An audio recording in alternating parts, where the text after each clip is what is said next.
Hello friends, welcome back to my channel. இன்றைக்கி நம்ம என்ன ரெசிபி பார்க்க போகிறோன்னா, சூப்பரான ஒரு லஞ்ச் பாக்ஸ் ரெசிபி தான் பார்க்க போகிறோம்.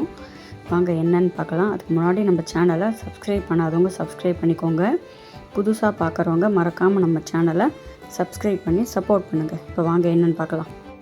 இப்போ நம்ம சப்பாத்தி ரோல் செய்கிறதுக்கு நான் ஒரு 350 கிராம் பன்னீர் எடுத்திருக்கேன்.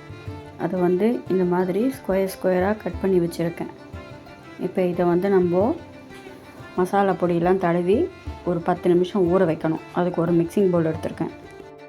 இப்போது அரை கப் கெட்டியான தயிர் குத்திருக்கேன். அதில் அரை டீஸ்பூன் உப்பு, அரை டீஸ்பூன் மிளகு பொடி, அரை டீஸ்பூன் மஞ்சள் பொடி, சாட் மசாலா 1 டேபிள் ஸ்பூன் போட்டிருக்கேன். ட்ரை மேங்கோ பவுடர் அரை டீஸ்பூன் போட்டிருக்கேன். கரம் மசாலா அரை டீஸ்பூன், ரெட் சில்லி பவுடர் அரை டீஸ்பூன். இது எல்லாத்தையும் நல்லா பீட் பண்ணிவிட்டு நம்ம கட் பண்ணி வச்ச பன்னீரை இது உள்ளே சேர்த்து நல்லா மிக்ஸ் பண்ணிடலாம். இப்போது இந்த பன்னீர் 10 நிமிஷம் நல்லா ஊறட்டும்.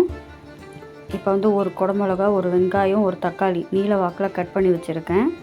இப்போ அடுப்பில் கடாய் வச்சு 2 டேபிள் ஸ்பூன் நெய் குத்திருக்கேன். பன்னீரை போட்டு நல்லா ஃப்ரை பண்ணி எடுத்துக்கலாம். இப்போ பாருங்கள், பன்னீரை உள்ளே சேர்த்துட்டேன். நல்லா கலந்து விட்டுட்டு ஒரு தட்டை போட்டு மூடி அடுப்பை சிம்மில் வச்சிடலாம். தயிரெல்லாம் இழுத்து நல்லா ஃப்ரை ஆகி வரணும். இப்போ பாருங்கள், நல்லா பன்னீர் ஃப்ரை ஆகி எண்ணெய் பிரிஞ்சு வந்துடுது. இப்போ நம்ம கட் பண்ணி வச்ச வெங்காயம், குடமிளகா, தக்காளி எல்லாத்தையும் சேர்த்துட்டு ஒரு நிமிஷத்துக்கு நல்லா பெரட்டி விட்டுட்டு அடுப்பை ஆஃப் பண்ணிடலாம். காய் நல்லா வேகக்கூடாது, வெந்ததுன்னா நல்லா இருக்காது. இந்த மாதிரி கிரன்ச்சி பதத்தில் எடுத்தோன்னா தான் நம்மளுக்கு ரோல் கடிச்சு சாப்பிடும்போது சூப்பராக இருக்கும்.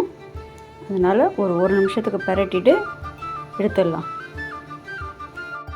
இப்போது கடைசியாக ஒரு அரை டீஸ்பூன் அம்ச்சூர் பவுடர் போட்டு நல்லா கலந்து விட்டுடலாம். கலந்து விட்டுட்டு ஒரு தட்டில் கொட்டி நல்லா ஆற வச்சிடலாம்.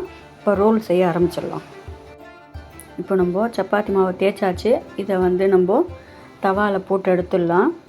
இப்போ பாருங்கள், சப்பாத்தியை போட்டு எடுத்தாச்சு. சப்பாத்தி கொஞ்சம் ஆற வச்சுக்கலாம். இப்போ பாருங்கள், சப்பாத்தி மேலே ஒரு அரை டீஸ்பூன் கெச்சப் போட்டிருக்கேன். அதோட கூட வீட்டில் செஞ்ச பன்னீர் மயோனைஸு.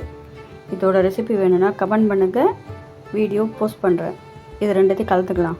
இப்போ பாருங்கள், மயோனைஸ் தடவியாச்சு. இப்போ நம்ம காயை நீட்டாக வச்சுட்டு இது மேலே கொஞ்சம் கெச்சப்பை குத்திக்கலாம். உங்களுக்கு வேணுன்னா குத்திக்கோங்க, வேணான்னா ஸ்கிப் பண்ணிக்கோங்க. நான் குத்திக்க போகிறேன்.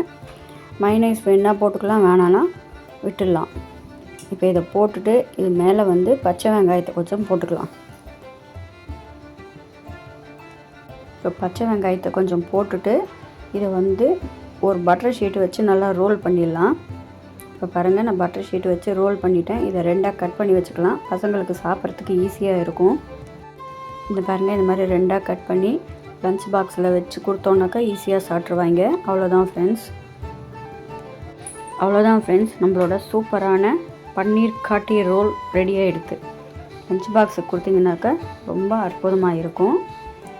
இந்த வீடியோ பிடிச்சா லைக் பண்ணுங்கள், ஷேர் பண்ணுங்கள், கமெண்ட் பண்ணுங்கள் மற்றும் நம்ம சேனலுக்கு சப்ஸ்கிரைப் பண்ணிக்கோங்க. Thank you friends.